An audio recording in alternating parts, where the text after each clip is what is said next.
everyone. Today I'll be covering Chapter 28 in the AP World Textbook Traditions and Counters, which is about Latin American revolutions and nationalism. First we'll be learning about the Congress of Vienna in this chapter, which occurred after Napoleon's decline. Before understanding the Congress of Vienna and its reactionary goals, we must understand the political spectrum. There is conservatism and liberalism as political ideologies. One conservative was Edmund Burke in England. He wrote about how it was more favorable to have less change and evolution in society. Conservatives did not like radical revolutions that spurred out of nowhere. Contrary to conservatism is liberalism, a political ideology which welcomes change and evolution in society.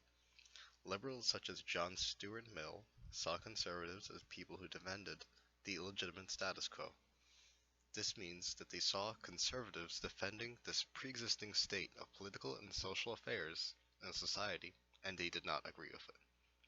They wanted to manage social change and welcome it, rather than stop it completely. This slide covers the political spectrum diagram. The left side is associated with more liberal views, eventually leading to radicalism and socialism. Radicalism is the belief in completely changing society. One example would be communism. The right side is associated with more conservative views, eventually leading to reactionaries who are reacting to the present state of a society or nation and wanting to change it to the way back it was before in their vision. The Congress of Vienna was an event in Europe hosted by Prince Clemens von Metternich in Vienna, Austria, after the decline of Napoleon. There were 5 nations who attended. This included the Quadruple Alliance consisting of Russia, Britain, Austria, and Prussia. The Quadruple Alliance met in the Congress of Vienna as they wanted to discuss how Napoleon's formerly conquered land was going to be divided, and wanted to return Europe to how it was before the French Revolution, with an equal amount of power and land distributed among European nations. The goals of the Congress included compensation, legitimacy, and balance of power. Compensation dealt with the returning of land that Napoleon conquered to their respective countries. The Quadruple Alliance also wanted legitimacy or legit rulers in European nations to prevent another revolution from occurring, which meant the only rulers that would exist would be monarchs in Europe. Finally, the last goal was a balance of power amongst Europe. This was to ensure that no country had too much power or control in the region. Next, we have the Concert of Europe, which took ideas from the convention about keeping peace on the European continent by attempting to recreate the Holy Roman Empire based on Christian principles. This was ultimately unsuccessful. Here's a list of the nations present at the Congress of Vienna and their respective representatives, and what land they wanted back for compensation. Metternich of Austria wanted the Italian land of Lombardy and Venetia. Next is Prussia, and the representative was Hardenberg, who wanted the provinces of Saxony and Rhineland returned to Prussia. England's representative was Castlereagh, who wanted French colonies. Finally, Russia's representative was Tsar Alex I, who wanted the Polish kingdom. France was forced to watch the entire Congress of Vienna go on. Now we'll be moving on to Latin America, with the Latin American revolutions.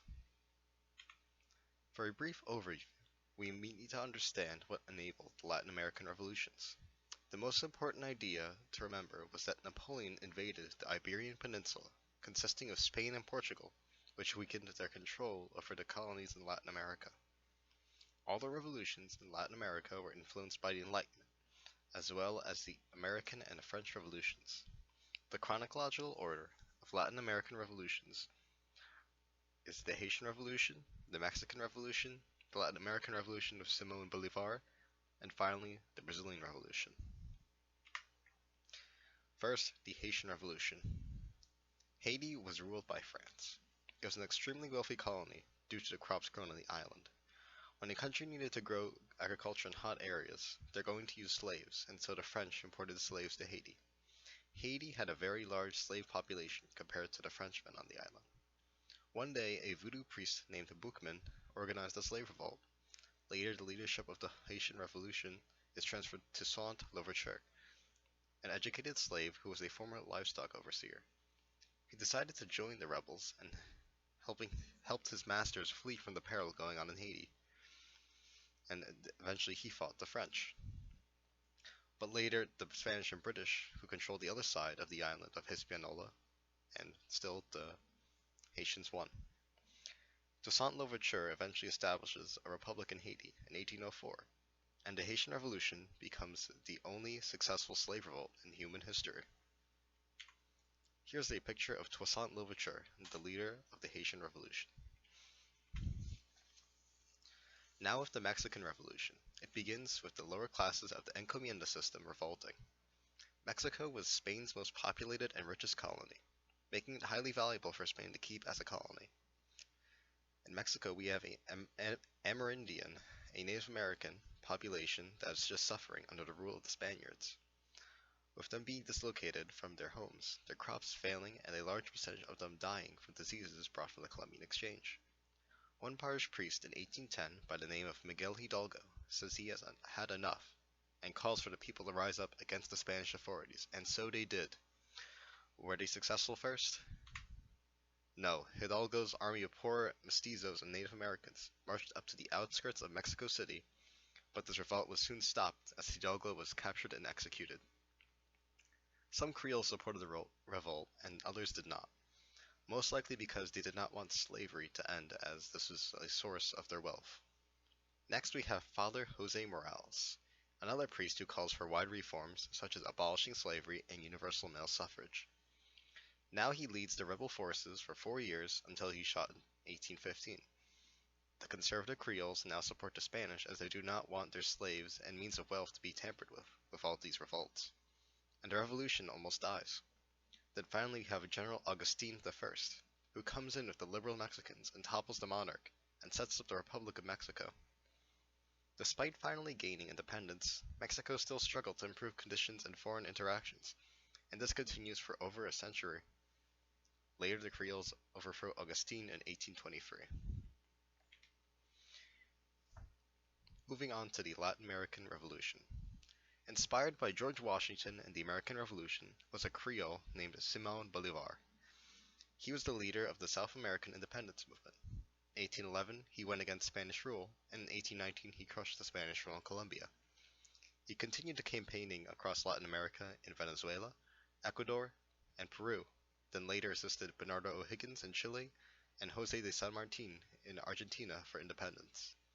By 1825, his Creole forces overcame Spanish rule in Latin America, and then he tries to make the Latin American version of the United States of a confederacy called the Gran Colombia, which included Colombia, Venezuela, and Ecuador. Then Bolivar tried to get other nations to join, but this failed as the regional differences were just too strong for Gran Colombia to hold up. Here's a good vocab word to know, which is caudillos, which are local charismatic strongmen who are granted military authority to help the Latin American Revolution movement. Finally, once again, similar to the Mexican Revolution, the Creoles are the group of people benefiting the most from independence. Finally, the last of the Latin American revolutions includes Brazil, which began with King John of Portugal fleeing to Brazil when Napoleon invaded and brought along his son. When King John goes back to Portugal to rule, he leaves his son as the regent or ruler when there is no king. The Creoles simply wanted a constitutional monarchy with a parliament, and Pedro allowed it. And this ultimately led to Brazilian independence and a constitutional monarchy being created. This is very peaceful revolution. Now the second part of the chapter deals with the world of nationalism and this important idea in world history. First, we need to define what nationalism is and what a nation is. A nation or state is a type of community that is the most prominent and common in the 19th century Europe. When the people of a nation or state feel passionate and proud of their national identity, this becomes nationalism. The historical events that caused nationalism include the Napoleonic Wars and the Wars of the French Revolution in Europe. Usually in these distinct communities, they have their own language, customs and traditions, common values and historical experiences, and in some cases, religion, which makes their community unique. One type of nationalism is cultural nationalism. which is defined as a deep appreciation for the historical experiences of the national community and pride for its cultural accomplishments. Cultural nationalism focuses on individual communities and their uniqueness. Excuse me. Two examples of cultural nationalism include Johann Gottfried von Herder, who sang the praises of the German Volk and their powerful expressive language of German, who is presented on the left. Cultural nationalists valued the study of literature, poems, songs, and stories which represented the soul, heart, or the spirit of the community, which is seen with the Jacob and Wilhelm Grimm brothers who collected literature of the German Volk, as the picture seen on the right. The next type of nationalism in this chapter is political nationalism. Political nationalism occurs when the advocates of nationalism demand political loyalty from their members of their community. This form of nationalism grew more than cultural nationalism in the 19th century. The result of more political nationalism is more people who wanted to make independent states and nations and gain interests of the national community. Now we will talk about Zionism and its relation to nationalism. Anti-Semitism refers to the prejudice and hatred of Jews. This was seen across Europe as Jews were commonly seen as a minority in many European countries. They were persecuted for being different. This was seen with the pogroms in Russia as one example. A French military court convicted Alfred Dreyfus, a Jewish national officer, of being a spy for Germany in 1894 despite being innocent, and the verdict being reversed, it opened or sparked a conversation about how trustworthy Jews are in French society, and despite an anti-Semitic experiences that Jews encountered in continental Europe. This was known as the Dreyfus Trial. Finally, we arrive at Zionism, the belief that the Jews should have their own nation and haven. First, we must discuss about the developments of Zionism. Theodor Herzl was a Jewish journalist from Vienna who was at the Dreyfus trial and witnessed anti-Semitic remarks being shouted in France, "Death to the Jews," from the crowd, then concluded that assimilation could not solve the problem or was not the answer for combating anti-Semitism in a land of enlightenment and liberty. And in 1896, Herzl published a pamphlet called the Judenstaat that was stated in response to the anti-Semitism that the mass migration of Jews to a land they would call their own would or should occur, and this land would later be called Israel. In 1897, Herzl creates and organizes the first Zionist Congress in Basel, Switzerland, and founded the World Zionist Organization. Zionist Congress decided that Jews should mass migrate to Palestine, the area around Jerusalem, and made it a goal that the Jews should move in Palestine for the Kingdom of Israel. Eventually, many Jews migrate to Palestine, and the State of Israel was created in 1948, in the 20th century. However, the Palestinians are not pleased with the creation of the State of Israel, as it caused conflict among Palestine and Israel, and this conflict is still going on. Finally, the last topic in this chapter is about Italian and German unification. There are three significant historical figures in the history of Italian unification: Giuseppe Mazzini, Camillo Cavour, Giuseppe Garibaldi. Giuseppe Mazzini, or the soul of the Italian unification movement, fought for unification. In the 1830s, Mazzini founded a rebel group called Young Italy. And eventually in the Kingdom of Sardinia, King Victor Emmanuel II made plans to rule all of Italy. In 1852, this is where Camillo Cavour becomes a very important part in unification, as he is hired as Prime Minister of Sardinia and became the center of the fight for unity. Camillo Cavour joined France in a war against Austria. Camillo Cavour gained land and respect the more northern states united with Sardinia. Then, meanwhile as this is going on, Giuseppe Garibaldi, the sword, led a force that won Sicily and then moved north. Meanwhile, Cavour sent troops south. The two armies overran all Italian states but Venetia and Rome. As of 1861, Victor Emmanuel ruled the United Lands. By 1871, all Austrian control had ended in the Italian-speaking regions. The Pope could not fight off Italian troops anymore. Italian provinces were finally united in 1871. Now to talk about Giuseppe Garibaldi, the sword of the Italian unification movement. He decided to make Rome become the capital of the unified nation. And one important thing to know is New Italy faced many conflicts, as the urban north often quarreled with the rural south, and the Catholic Church resisted new leaders. Unrest grew as groups called for social change and the right to vote for all men. Here are three significant figures in Italian unification, with Giuseppe Mazzini to the left, Camillo Cavour in the center, and Giuseppe Garibaldi to the right.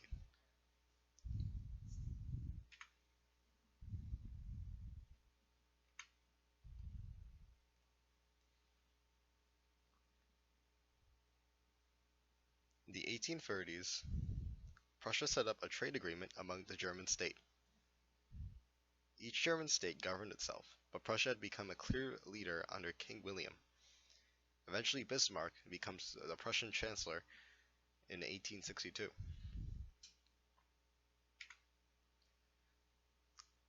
The blood and iron policy was set by Bismarck, which meant the military conquest of neighboring countries to reunite Germany, and to reunite Germany by any means necessary.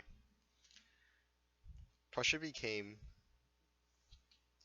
known for rapidly industrializing under Bismarck, as this was made to prepare the military conquest of the German-speaking territories. Eventually, Bismarck declares war on France and neighboring countries to gain all the German-speaking regions of Europe under Prussian control, and eventually Prussia swiftly wins in the Franco-Prussian War, gaining back some and all lands of the German-speaking provinces. And finally, the EMS telegraph was a major part of the Franco-Prussian War, which was a discussed meeting between the French ambassador or representative with the Prussian king. And eventually, Bismarck took advantage of this while he decided to declare war upon meeting him.